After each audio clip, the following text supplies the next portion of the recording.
नमस्कार दोस्तों। पिछले वीडियो में हमने पर्यावरण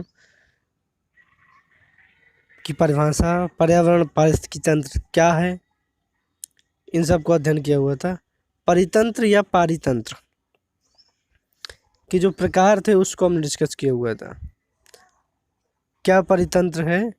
परितंत्र भी कहते हैं इसे और पारितंत्र भी कहते हैं।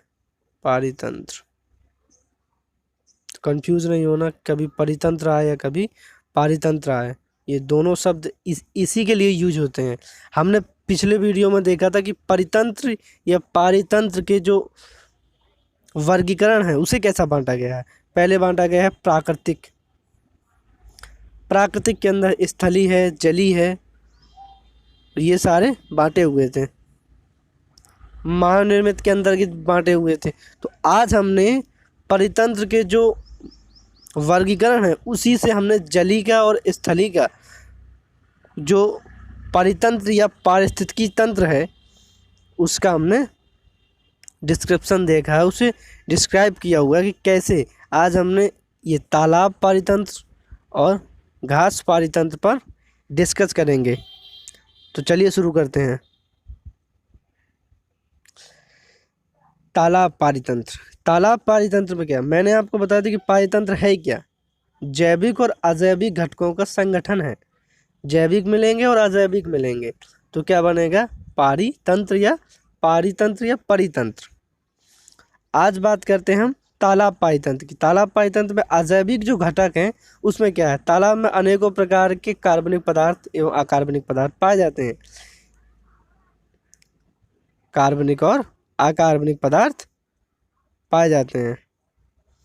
ऑक्सीजन, CO2 तथा अन्य प्रकार की घुलित गैसें भी इसमें पाई जाती है। खनिज लवण भी पाए जाते हैं। तालाब का जो जल है उसमें ये विभिन्न प्रकार के खनिज लवण, CO2, O2 और अन्य प्रकार के खनिज लवण पाए जाते हैं। इतना आप जानते हैं। आपने अजैविक घटक जान लिए। अब अजैविक घटक जो ये हैं, खनिज लवण, गैसें, ये सभी में अजैविक घटक यही होते हैं और जैविक घटक में भी सभी में यही होता है कि पहले क्या होगा, उत्पादक होंगे, उपभोक्ता होंगे और इसके बाद अब घटक होंगे। ये सब में सेम है, ये स्ट्रक्चर है। पहले जैविक घटक में क्या आएंगे, उत्पादक, उपभोक्ता और अब घटक। अब इसमें जो तालाब में जो उत्पादक हैं, जो भोजन का निर्माण करते हैं, तो कौन करते हैं, इसमें क्या करते हैं, ये सूर्य की उपस्थिति में, जल है ही इनके पास, सूर्य की उपस्थिति में एजोला है, हाइड्रा है, वेलेसनेरिया है, मार्सिलिया है, बॉलवॉक्स है, ये विभिन्न प्रकार के शैवाल और छोटे जो घास है, छोटे पौधे हैं, वो यहाँ पे उत्पादन का कार्य करते हैं। यानी कि यहाँ पे सूर्य के प्रकाश में उत्पादन करते हैं भोजन। अब ये सभी जो तालाब में पाए जाते हैं, सभी हरे पौधे ये उत्पादन का कार्य करते हैं। उपभोक्ता, अब इनने भोजन बना लिया, अब इनको खाने वाले प्राथमिक उपभोक्ता के अंतर्गत आते हैं। जैसे कीड़े हैं, छोटे कीड़े हैं, लार्वा हैं, यानी कि मछलियों के लार्वा हैं या मेंढक के, या तो इनके जो लार्वे हैं या छोटे जो जीव होते हैं उन्हें हम लार्वा कहते हैं। तो ये लार्वा हैं, छोटी मछलियां हैं, तो इन्हें खाती हैं। ये सब शाकाहारी होते हैं। इसके बाद द्वितीयक उपभोक्ता, ये क्या होते हैं, ये मेंढक है, ड्रैगन फ्लाई है, मछलियां हैं, ये सांप है, ये प्राथमिक उपभोक्ता के जीवों को खाते हैं। यानी कि एक सेकेंड, इन्हें उत्पादकों को इनने खाया, अब इन्हें ये खा रहे हैं। द्वितीय उपभोक्ता हो गया। अब तृतीय उपभोक्ता, तृतीय उपभोक्ता में क्या है, ये द्वितीय उपभोक्ता को खाते हैं, यानी कि ये इन्हें खाते हैं। इसके अंतर्गत बड़ी मछलियां आते हैं, कछुए आते हैं तथा अन्य जीव, बड़े जीव आते हैं, जैसे व्हेल है। अब तालाब में तो व्हेल नहीं होते, लेकिन जो जलीय परितंत्र है, जो जल में पाया जाता है, वो इनका स्ट्रक्चर यही है। यानी कि पहले छोटी मछलियों को खाएंगे, फिर बड़ी मछलियाँ छोटी मछलियों को खाएंगे, यानी कि तो ऐसे चलता है। तो ये तृतीय उपभोक्ता हो गया। अब घटक आते हैं। अब घटक में हमेशा जीवाणु और कवक पाए जाते हैं, यानी कि बैक्टीरिया और फंजाई। अब फंजाई में तालाब में क्या पाया जाता है, एस्परजिलस है, राइजोपस है, क्लोस्ट्रीडियम है, ये पाए जाते हैं।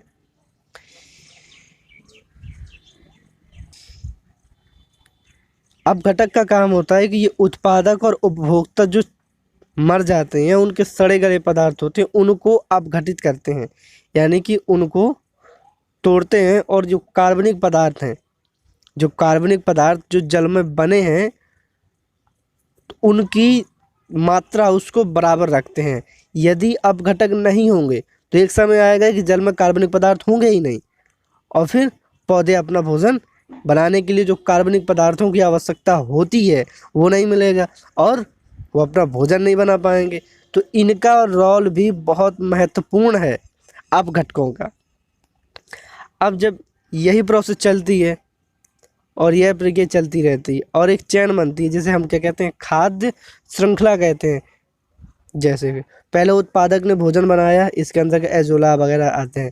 प्राथमिक उपभोक्ता ने खाया, द्वितीयक उपभोक्ता ने खाया, तृतीयक ने खाया, और फिर अपघटक ने उसे तोड़ दिया, और जो अपघटक ने जो तोड़ा है, अपघटक ने जो कार्बनिक पदार्थों को तोड़ा, उसे उत्पादक फिर लेगा, और उत्पादक फिर उपभोक्ता, ऐसे चलती रहेगी। ये जो श्रेणी है ये खाद्य श्रृंखला है, यानी कि पहले प्रोड्यूसर यानी कि उपभोक्ता, कंज्यूमर उपभोक्ता, उत्पादक आते हैं पहले, सॉरी, प्रोड्यूसर में उत्पादक और कंज्यूमर में उपभोक्ता, और डिकम्पोजर अपघटक बैक्टीरिया जीवाणु आते हैं।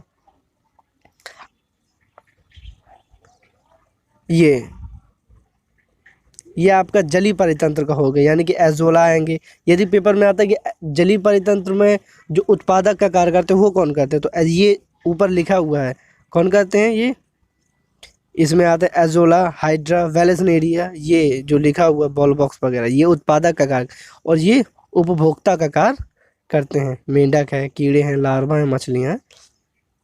अपघटक में आप पता ही है कि बैक्टीरिया कवक कार्य करते हैं। ठीक, इसके बाद अब बात करते हैं घास परितंत्र की। उससे पहले इसे देख लेते हैं, खाद्य जाल। जब क्या होता है, ये जो हमने अभी पढ़ा कि खाद्य श्रृंखला बन गई, ये जो खाद्य श्रृंखला बन गई कैसी, एजोला को ये खाएंगे, इसे ये एक चेन बन गई। जब ऐसी ही अनेकों चेन जल में पाई जाएंगी या कहीं और पाई जाएंगी तो वो खाद्य जाल बनाती हैं। इस बात को आपको ध्यान रखना है।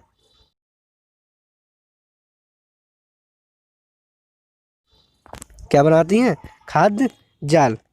चलिए अभी इसको हम देखेंगे, अभी घास परितंत्र को देखें, अभी हमने जल परितंत्र को देख लिया। अब घास परितंत्र में भी उत्पादक क्या है, छोटे पौधे, हरी घास। अगर हम किसी एक घास के क्षेत्र को, मैदान को अगर हम अपने दिमाग में रखेंगे उसमें क्या क्या हो सकता है तो ये आपको बिल्कुल समझ में आएगा। तो घास